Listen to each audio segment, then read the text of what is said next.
I want to say that this trip for me was a real privilege because, you know, so many times you go and you minister in places and you never hear the results. And going back after all the years that I've been there, and this time I heard a lot of testimonies and saw the results of a lot of the work that I'd done in the earlier years. One of the interesting things was that the people in Russia never had cameras back in those days, and I took a lot of photos, and this time I scanned them all into the computer and took the files back. And those pastors that I met, this was their history. The history of this, photographs of meetings and stuff 20, 25 years ago, and many of them hadn't seen any of that stuff, and this was the history of their church and the meetings in the churches and outreaches and stuff. And it was really a fantastic thing to be able to give them back a piece of their history. So this is where I went. I flew to Japan and up to Sapporo, and went on that little tiki tour around Russia. And this is a team that went from Japan. The pale-faced guy in the corner here is Gerald Goodall, and he's a nephew of Eleanor. So Gerald and I spent a lot of time together.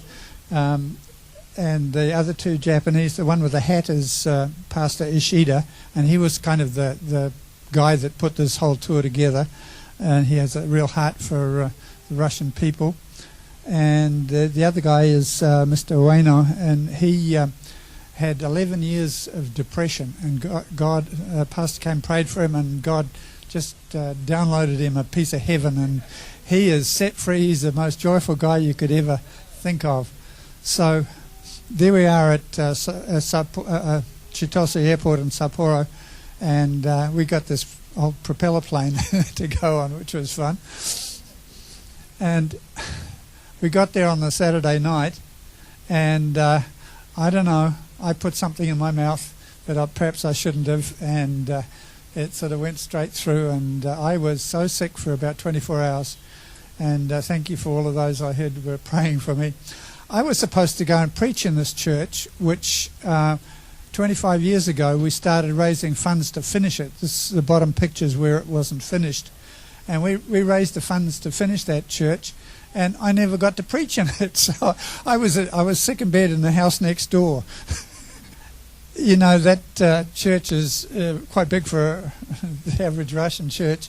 But this is the one that they're building to as well. So the churches there are growing, and that was one of the things that really came across to me, was that there is growth. And this guy, Pastor Peter, is the one whose house I was parked in to recover. And you know, I wondered, why did I get sick? You know, that wasn't fun. And I didn't go. I was supposed to go up to a place called Ocha, which it was on my bucket list. But anyway, I think it was much more important that I spent the time getting to know Peter better. I'd known him for 25 years, but this time I got to know him and his family a lot better. And maybe that's what God's purpose was.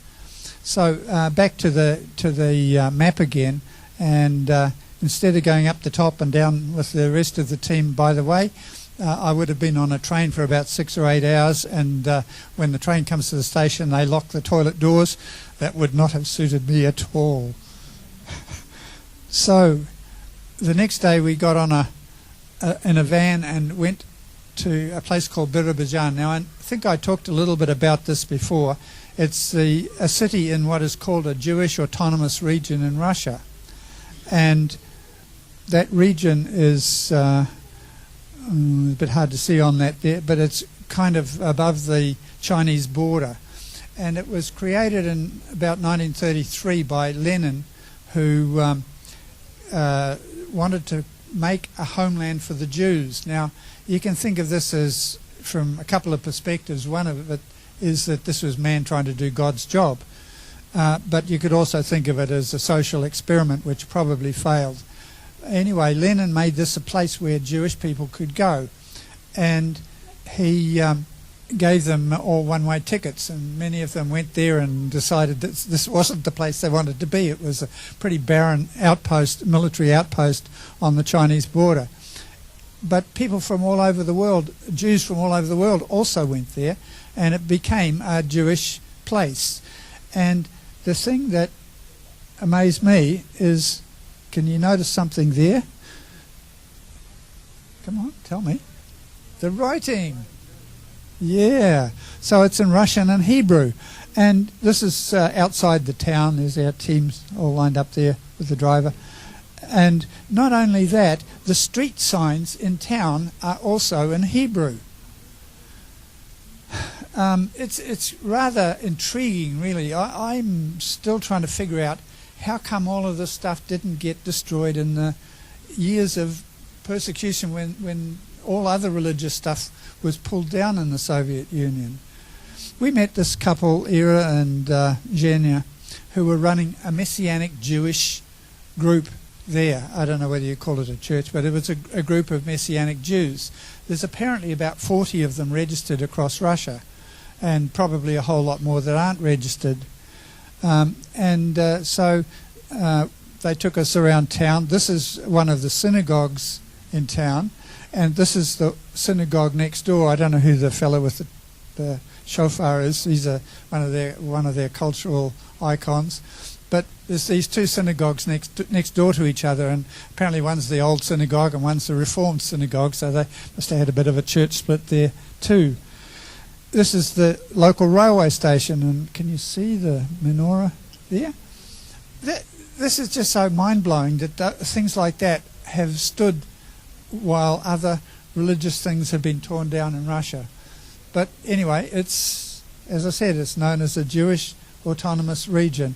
We had a meeting that night with about 25 of the people there, and Pastor Ishida preached away, and he really has a heart. It's interesting, he's a younger gentleman, he's a few months younger than me. But his grandmother, 85 years ago, was a Christian in a church in Japan, and they were praying for Israel. And this was long before Israel was formed. They were praying for the Jews. So he also has had a heart for the Jews. So he's got a heart for the Jews and a heart for Russians. So he really enjoyed himself in Birobidzhan. They were very Jewish and wound up dancing around the room and flags and all sorts of things. So we had a great time there. The next night we were in a church in Khabarovsk, and this is Pastor Yuri, who I've known for about 25 years. I think I counted up, I met up with about 10 pastors, and only one of them was for the first time the Baptist guy, but the rest of them, all the Pentecostal pastors, I'd known for 20 to 25 years and seen the growth in their churches. This is where I was preaching, and the gal in the blue is Elena, who was our English to Russian interpreter. She's also a pastor of a church in Sakhalin Island, she and her husband. And among my photographs was a picture of her and her husband 25 years ago. So you can see I was touching people's lives again and bringing a lot of memories to the surface. This was the Thursday night meeting in Yuri's church. It was only about 170. It seats about 200 or 300 in there, and he has 2 services on a Sunday. The next day I flew down to Vladivostok. I stayed with my friend Sergei, whose family I've bonded with over the years. Sergei and I share the same interests in ministry, using audio and video. I spent the next 7 days in their apartment. That's those 3rd floor windows, which we jokingly called the Smirnov Hotel, because not only me but a stream of others came and went. Sergei and Lydia accepted me as one of the family, of which there are many. Their oldest daughter, Katya, shown here in the red top, was only a 16-year-old the time we first met.